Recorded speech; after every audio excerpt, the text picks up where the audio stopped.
Hello, Black Justice family. If this is your first time here, please consider subscribing so we can spread our important stories to more people. For our returning subscribers, thank you so much for your unwavering support. It truly means a lot to our community.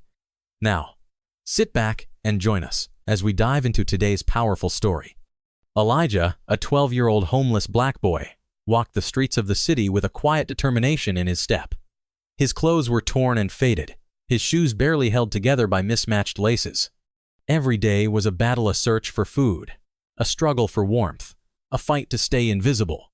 People ignored him. They walked past him without a second glance, pretending he was just part of the city's background. Some sneered, clutching their belongings tighter as they passed. Others whispered under their breath, "These kids will just grow up to be criminals. He's probably up to no good." But they never saw what was inside him. They never saw the way his sharp eyes took in the world, or the way he still hoped even when life had given him no reason to. Elijah had seen more in his short life than most people ever would. He had endured hunger, loneliness, and nights spent shivering in alleyways.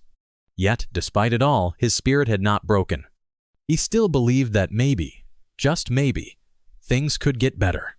But in a world that had written him off, no one gave him a chance. Until the day he saved a life and left an entire restaurant in stunned silence. Elijah had been sitting on the curb outside the Grand Royal, the city's most expensive restaurant. The smell of freshly baked bread and seared steak made his stomach ache, but he had long since learned to push that pain aside. The people inside, dressed in tailored suits and glittering jewelry, never noticed him. To them, he was invisible. But then a commotion. Elijah's head snapped up. Inside the grand dining hall of the Grand Royal, the most luxurious restaurant in the city, Victoria Harrington, the wife of billionaire William Harrington, sat at a private table near the large glass windows overlooking the city skyline. Dressed in an exquisite emerald green evening gown, adorned with sparkling diamond earrings that cost more than most people's yearly salary, Victoria exuded class, wealth, and power. She was used to being admired. Guests often stole glances at her, whispering about how effortlessly elegant and poised she was. As the wife of one of the wealthiest and most influential businessmen in the country, Victoria lived a life most could only dream of. She was dining with her husband and a few high-profile investors, enjoying an evening of fine wine and sophisticated conversation. The room was filled with laughter, the clinking of glasses, and the hum of live classical music. Then, in an instant, everything changed. Victoria reached for a bite of her gourmet steak, but the moment she swallowed, her body went rigid. Her hands flew to her throat. Her eyes widened in panic. Her mouth opened, but no sound came out. She was choking. At first, no one reacted. Her husband, William, turned to her with confusion, expecting her to say something. But when he saw the terror in her eyes, his blood ran cold. "Victoria," he said, standing so fast that his chair scraped against the polished marble floor. The investors looked up, confused by the sudden disruption. Victoria's face was turning red, then pale. She gasped, trying to inhale but no air came. The realization hit like a tidal wave. She was seconds away from losing consciousness. The waitstaff froze in shock. The guests murmured. People stared but no one moved. The head waiter rushed forward but stopped short. He glanced around, as if expecting someone to act. But no one did. Because in a room full of powerful, wealthy elites, no one knew what to do.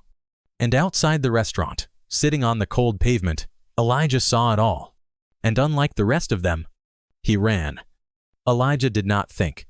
The moment he saw Victoria Harrington choking, he bolted toward the entrance of the Grand Royal. Everything else, the hunger gnawing at his stomach, the cold pavement beneath him, the judgmental stares he had been ignoring, all even vanished. He had one thought, one mission. Save her. The problem? The restaurant was not meant for people like him. As soon as he reached the door, a security guard stepped in front of him. "Hey kid, what do you think you're doing?" The guard barked, placing a firm hand on Elijah's shoulder. Inside, Victoria was turning blue. Her husband, William Harrington, was shouting for help. But no one was doing anything. Elijah tried to push past, desperation in his voice. "She's choking. I can help." The guard snorted. "Get lost, kid." Elijah's chest tightened. He did not have time for this. He did not have time to explain that he had seen this before. He did not have time to tell them that he knew what to do. So, he did the only thing he could. He ducked under the guard's arm and ran. "Hey!" the guard yelled, but Elijah was already inside. A dozen eyes turned to him. The murmurs started immediately. Who let that street kid in here? What's he doing? Is he stealing something? But Elijah ignored them all. He ran straight toward Victoria. William Harrington had both hands on his wife's shoulders, shaking her slightly. "Victoria, look at me, sweetheart. Stay with me." Her eyes were wide with fear. Her chest rose and fell rapidly, but no air was coming in. Elijah shoved his way forward, past stunned waiters and frozen guests. "I can help," he shouted, his voice clear, strong. The billionaire's head snapped toward him. At first, he looked furious. Who the hell? But then, his gaze softened for just a second. Elijah's face was filled with urgency. He was not afraid. He was not uncertain. He knew what to do. And in that moment, William stepped aside. "Do it," he said. Elijah didn't hesitate. He moved behind Victoria, wrapping his arms around her abdomen. Her body shook in his grip. His hands clenched together, just above her navel. He pulled. One strong, controlled thrust. Nothing. People gasped. Some still whispered, "What is that kid doing? Get him away from her." But Elijah ignored them all. He repositioned his hands and tried again. Harder. A second thrust. Still nothing. A third. Then a sharp gasp. A piece of food flew out of Victoria's mouth, landing on the plate in front of her. The room fell silent. Victoria sagged forward, coughing violently, dragging in breath after breath. Her life had just been saved. And the boy who had done it? The one they had all ignored? He just took a step back, heart still pounding. Elijah had expected relief. Maybe even a thank you. But instead, the room stared at him. Not with gratitude. Not with admiration. But with disgust. A well-dressed man near the bar wrinkled his nose. He put his hands on her. A woman whispered to her husband, "God knows where that kid's been." The security guard, the same one, who had tried to stop him, grabbed him by the arm. "All right, that's enough. You need to leave." Elijah's breath hitched. Leave? He had just saved someone's life. But before he could say anything, another voice rang through the room. A voice filled with power. "Let him go." The security guard froze, because the person who had spoken was Victoria Harrington. And she was furious. Victoria had barely caught her breath, but her sharp blue eyes were locked on the security guard. "You touch that boy again, and you'll be looking for a new job." The man's grip on Elijah immediately loosened. He stumbled backward. "Ma'am, I just thought—" "You thought?" Victoria cut him off, her voice dripping with anger. She stood to her full height, adjusting the diamonds around her neck. Then she turned not just to the guard, but to every single person in that restaurant. Her gaze swept over them. The same people who had ignored her as she struggled. The same people who had watched her nearly die. The same people who had just judged the boy who saved her. "Let me be very clear," she said, her voice cold. "Every single one of you just sat there while I choked. You whispered. You panicked, but none of you acted. The room remained silent. And yet, the boy you all ignored, the one you judged the second he walked through that door, he was the only one who did something." She turned to Elijah. "What's your name?" Elijah hesitated. "Elijah," he said quietly. Victoria nodded. "Elijah, you saved my life, and I am going to make sure that from this day forward, you never have to beg for another meal again." The room erupted in whispers, because they all knew Victoria Harrington never made empty promises. For the first time in his life, Elijah was not invisible. He stood in the middle of the restaurant, surrounded by the same people who had ignored him just minutes ago. But now every eye was on him, not because they saw him as a nuisance, not because they saw him as a problem, but because he had done what none of them had the courage to do. He had saved Victoria Harrington's life. And now she was about to change. Victoria took a step toward Elijah, her breath still slightly unsteady, but her expression was firm. She reached out, placing a gentle hand on his shoulder. "Elijah," she repeated, her voice clear and strong. "Do you have a home?" Elijah hesitated. He never liked admitting the truth, because every time he did, people looked at him with either pity or disgust. But Victoria's eyes held neither. They held something different, something he had never seen before. "No, ma'am," he finally said. Victoria's expression hardened with determination. "That changes today." The restaurant guests were still watching. Some were murmuring in shock. Others were whispering excuses. "I was just about to help. He got to her first, that's all." But no one had moved. And Victoria knew it. She turned toward them, her sharp gaze sweeping the room. "I have dined with some of the wealthiest, most powerful people in this city," she said, her voice cutting through the thick silence. "But tonight, in my greatest moment of need, not one of you did a thing." A few guests shifted uncomfortably in their seats.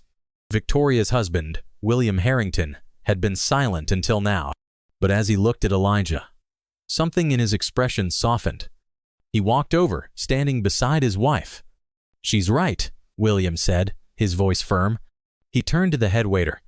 "Bring the boy a meal, a full one." The waiter hesitated.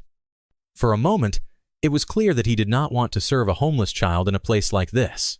But when his eyes met William's, he quickly nodded and rushed toward the kitchen. Elijah's stomach twisted.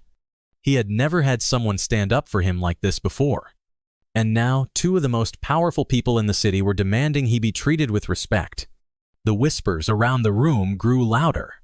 Not everyone was happy about this, and Victoria knew it, which is why she was about to make her boldest move yet. Victoria turned back to Elijah, her gaze steady. "How long have you been on the streets?" Elijah swallowed hard. "Almost a year." A ripple of shock passed through the crowd. A year. A 12-year-old had been living on the streets for a year. Alone. Victoria inhaled deeply. Then she turned to her husband, William. He nodded before she even finished speaking, because he already knew what she was about to say. Victoria turned back to Elijah and said the words that stunned the entire restaurant. "If you'll accept, we'd like to take you in. Give you a home, give you a future." The restaurant fell completely silent. Elijah's breath caught in his throat. He stared up at her, unsure if he had heard her correctly. "A home?" he whispered. Victoria nodded. "A real one." His heart pounded. This had to be a dream. People like him didn't get second chances. They didn't get rescued by billionaires. And yet there she was, offering him one. The silence in the room was quickly replaced by shock. Some guests gasped. Others whispered in outrage. "She's going to take in a street kid? What if he steals from them? This is ridiculous." Victoria whipped around. Her sharp blue eyes flashed with anger. "Did any of you risk your lives to save me tonight?" she asked. No one spoke. "Did any of you so much as move while I was choking?" Again silence. Victoria nodded. "Then none of you have any right to judge the boy who did." A few guests had the decency to look ashamed, but some were still bitter. Victoria did not care. She turned back to Elijah and knelt down slightly, meeting him at eye level. This world is full of people who would rather look down on others than lift them up. She smiled gently. "I don't want to be one of those people, and I don't think you do either." Elijah felt a lump in his throat. He had spent so much of his life expecting the worst from people, and for the first time, someone was offering him something more than just survival. They were offering him hope. He nodded slowly. I'd like that." Victoria's smile widened. Then it settled. William placed a hand on Elijah's shoulder. "Welcome to the family, son." And just like that, Elijah's life changed forever. Some people are born with everything, and some have to fight for every breath. But in the end, it is not wealth or status that defines a person. It is their heart. And Elijah? He had the heart of a true hero. even if the world had refused to see it until now. Subscribe for more stories that prove kindness and courage can change lives.